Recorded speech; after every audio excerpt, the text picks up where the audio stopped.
Hi, this is Dr. Kory with you again today discussing the L.I.V.E acronym, and today we're going to talk about E for energy. Energy is directly related to light by Einstein's theory of relativity. E equals mc squared.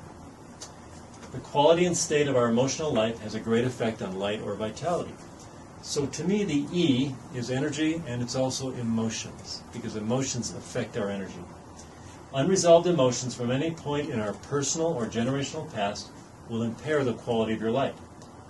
It is a component of almost all illness. The great Ayurvedic healer, Yeshi Dondon, he has this great statement that I love that summarizes it very clearly. He says there are two great causes of all illness. 1, misperception of self in a selfless universe. 2, willfulness. What are these? Let's talk about them. Misperception of self. This is when you see yourself as being less than or better than someone else, or you identify with the ego. Some examples: you've got low self-esteem that keeps you from trying or succeeding. You feel unfairly treated by others. You're out of sync in your relationships. My partner doesn't understand me. They don't hear me. I'm unappreciated. All these are misperceptions of self. Willfulness is I want it my way, not thy way. And that's defiance against authority. That's when you're easily angered or irritated by things. It's when you're just dissatisfied in general with what people say about you, with what they think about you, or with how they're treating you. This is willfulness.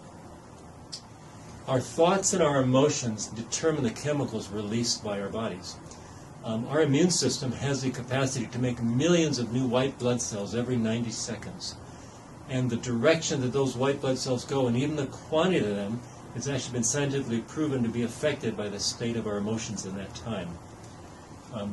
Emotions also determine our heart rate, the function of our nervous system, and even how much of our brain is available for us to make choices and to see options in our life.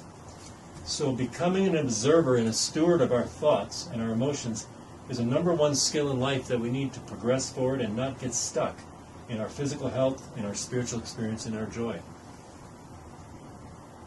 So, let's talk about how this works.